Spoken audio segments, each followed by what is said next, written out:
मेरे माताजी बीबी अमर कौर भगत सिंह से 3 साल छोटे, उनकी बहन, रिश्ते में वो मेरे मामा जी लगते हैं। मैं जगमोहन सिंह हूँ। मैं पंजाब खेतीबाड़ी यूनिवर्सिटी, एग्रीकल्चर यूनिवर्सिटी लुधियाना से as professor and head computer science retire हुआ हूँ। और मेरे माताजी बीबी अमर कौर शहीद भगत सिंह से 3 साल छोटे, उनकी बहन थे। इस रिश्ते में वो मेरे मामा जी लगते हैं। और मेरे माताजी का एक प्रेरणा थी कि मैं उनके बारे में जानूं, तभी रिश्तेदारी जो है बनती है। तो उससे एक जीवन का सफर शुरू हुआ, जिसमें मैंने उनके बारे में, उनके साथियों के बारे में, और फिर वो पूरी आज़ादी की मूवमेंट जो है उसके बारे में सभी इंटरव्यूज भी किए और वो डॉक्यूमेंट्स भी इकट्ठे किए। जिससे पहली दफा हम 1984 में शहीद भगत सिंह और उनके साथियों के डॉक्यूमेंट्स जो हैं उनको एक जगह पर किताब में छापा। पहले वो पंजाबी में छपी, फिर हिंदी में छपी, और फिर उसको जो उनके इंग्लिश के आर्टिकल्स हैं उनको एक वेबसाइट पे shahidbhagatSingh.org में डाला गया। और 2 चीजें उन्होंने, भगत सिंह ने घर में सीखी कि धर्मों से हमें वो चीज सीखनी है जो इंसानियत के लिए काम करने वाली हो।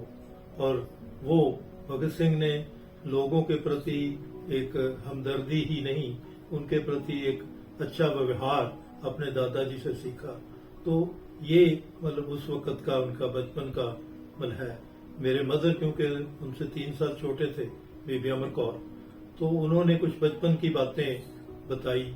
जैसे ये बात कि वो जलियांवाले बाग गए 12 साल की उम्र में, और वहां से मिट्टी, खून की भी भीगी हुई मिट्टी लेके आए। तो मेरे माताजी ने उनसे पूछा कि वो मेरा भाई आ गया, मैंने उनके लिए फल रखे हुए हैं। वो कहते नहीं, मेरा मन आज बहुत उदास है कि विदेशी इतना जालिम हो सकता है कि वो और वो भी सब धर्मों के लोग इकट्ठे हैं, सब जातों के लोग इकट्ठे हैं, और उनको इतना जुल्म किया गया है। तो ये उनके मन में पहला प्रश्न था कि जो विदेशी है वो सिर्फ लूटता ही नहीं है, वो हमें इकट्ठे देखने से उसे डर लगता है। मैंने कहा कि भगत सिंह ने अपने दादाजी से जो पहला सबक सीखा था वो ये था कि किसी बात को जस्ट सुनने से नहीं मानना, उसके बारे में पूरी तफ्तीश करके उसकी सच्चाई को जानने की कोशिश करो। तभी जब उन्होंने नौजवान भारत सभा 1924 में बनाई तो उन्होंने यही कहा कि अगर हमने अंग्रेज को हराना है या आजादी प्राप्त करनी है तो हमें अपनी कमजोरियों के खिलाफ लड़ना होगा। सब लोग गए, लेकिन उनकी जो डेड बॉडीज हैं वो दी नहीं गई। वो जेल के पीछे से चोरी से निकाल के उनको ले जाया गया। तो उसके बाद मदर जो है वो अपने साथ 5 और लेडीज को, एक स्कूल की बस थी उसमें उन्होंने पीछा किया और फिरोजपुर पहुंचे। और जब वो फिरोजपुर पहुंचे, सुबह 3, 3:30 बजे का टाइम था, तो उन्होंने अधजली जो उनकी लाशें थी वो दरिया में फेंक दी ताकि निशान खत्म किए जाए।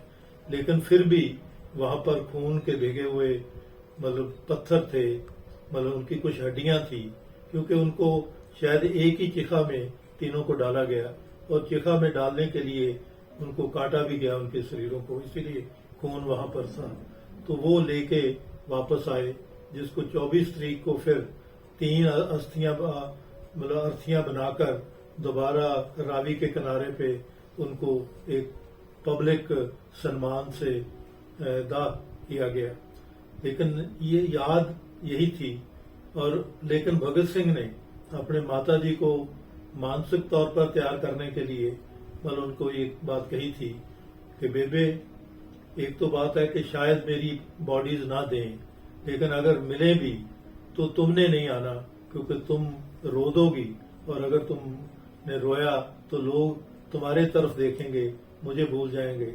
लेकिन उसके बाद भी हमेशा हमारे नानी जी ने यही कहा कि मेरा लड़का अकेला खड़ा अच्छा नहीं लगता, वो अपने साथियों के बीच में खड़ा ही अच्छा लगता है। तो उन सबको इकट्ठे याद करने का जो उनका संदेश था वो उन्होंने दिया।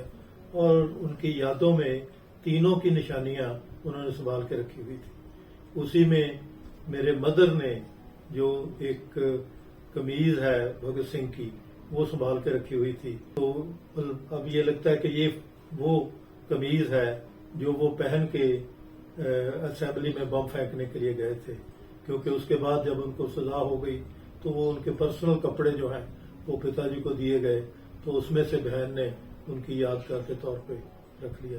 तो इसलिए बहुत सी कुछ रेयर मतलब उनकी चिट्ठियां, खास तौर पर वो अपने दादाजी को उर्दू में ही चिट्ठी लिखते थे, क्योंकि उर्दू, और अपने छोटे भाई के नाम भी उनकी आखिरी चिट्ठी जो है सकुलतार सिंह के नाम वो भी उर्दू में है। 105 चक में जो उनका घर है जिसको अब भगत सिंह की हवेली करके बहुत प्यार से सजाया गया है और उनकी यादें भी वहाँ रखी गई हैं। हम उनके बहुत ही शुक्रगुजार हैं कि उन्होंने उतने ही प्यार से उनको संभाल कर रखा हुआ है। मेरे बड़े भाई एक दफा 1952 में मलगांव तक पहुंच गए थे, क्योंकि उस वक्त एक मैच हुआ था हिंदुस्तान पाकिस्तान का और बॉर्डर में लोग साइकिल पे भी जाते थे, कोई बंदिश नहीं थी जो आज की बंदिश है।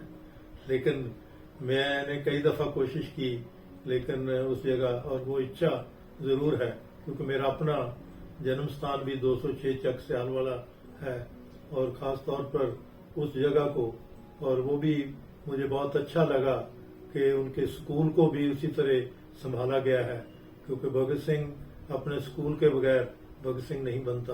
और वहां जाने की तमन्ना डेफिनेटली है, कोशिश करते रहते हैं, करेंगे मौका मिले। और सबको शुभ